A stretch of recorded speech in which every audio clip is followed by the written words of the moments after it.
प्रिय छात्र, अभी मैंने आपको पहले वीडियो में पहली पोएम का अनुवाद किया था। अब मैं आपको बताना चाहता हूं कि आपके पेपर में चार सेक्शन होंगे, section A, section B, section C, section D. जो सेक्शन डी रहेगा वो आपका टेक्स्ट बुक और वर्कबुक का रहता है। तो टेक्स्ट बुक का जो पहला क्वेश्चन होगा वो आपका एक्सट्रैक्ट का होगा और आपकी पोएम से ही एक्सट्रैक्ट आएगा। तो आपकी पोएम से ये क्वेश्चन लिखा होगा, read the following extract carefully. यानी एक्सट्रैक्ट एक एक्सट्रैक्ट है, उस एक्सट्रैक्ट को आप सावधानी पूर्वक पढ़ो and answer the questions given below. और जो आपको नीचे एक्सट्रैक्ट के नीचे जो क्वेश्चंस दिए हैं, इन क्वेश्चंस के आंसर आपको इसी एक्सट्रैक्ट से निकालना है। तो ये आपका 4 नंबर का आएगा। तो हम एक्सट्रैक्ट पढ़ रहे हैं। Go not to the temple to light candle before the altar of God. First remove the darkness of sin from your heart. मैं समझ गया। ये जो लाइन है, ये लाइन पहली पोएम ट्रू वर्शिप से है और हमको ये भी पता है कि ट्रू वर्शिप के पोएट हैं रविंद्रनाथ टैगोर। तो मैंने देख लिया इस एक्सट्रैक्ट को। अब इसका क्वेश्चन पढ़ते हैं। तो पहला क्वेश्चन है, name the poet and the poem. यानी इस एक्सट्रैक्ट के पोएट का नाम और पोएम का नाम बताना है। पोएट का नाम और पोएम का नाम। तो हम इसके पोएट का नाम लिखेंगे रविंद्रनाथ टैगोर। जैसे मैंने आंसर 1 लिखा। 1 के पोएट कौन है? रविंद्रनाथ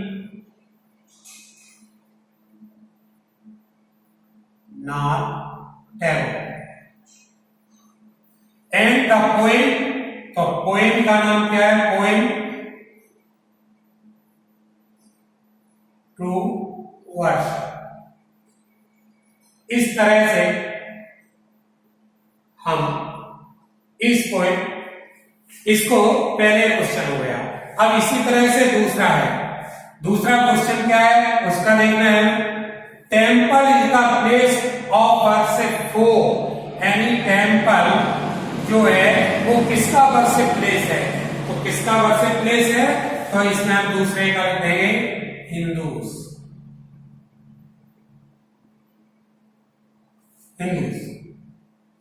अब तीसरा क्वेश्चन देखते हैं। तीसरा है, what does the poet mean by darkness. यहां पर पोएट ने डार्कनेस का क्या मीनिंग बताया? तो poet refers to sin committed by us। यानी the poet refers to sin committed by us। यानी जो कवि कहता है कि हमारे द्वारा किए गए पापों को, जो हमारे द्वारा पाप किए गए उन पापों को कवि बताता है। तो इसमें डार्कनेस क्या बताता है? कवि बताता है कि जो हमारे द्वारा पाप किए गए उनको बताता है। तो by darkness the poet refers to sin committed by us। यानी जो हमारे द्वारा पाप किए गए उनको बताता है। तो इस तरह से ये 1 अंक का था, 1 का, ये 2 का है। तो इसको मैंने देखा। इसके बाद आपके पोएम से कुछ ऑप्शन यानी कुछ अल्टरनेटिव विकल्प आते हैं, उनको भी हमें देखना है। जैसे ऐसा आ जाएगा, find out the correct meaning of the underline words from the alternative. ये जो विकल्प दिए हैं, जो ये आपका क्वेश्चन है, उस क्वेश्चन में एक शब्द के नीचे अंडरलाइन है और जो अंडरलाइन वाला वर्ड है उसका अर्थ लिखना है। तो देखो, first fill your heart with the fragrance of love.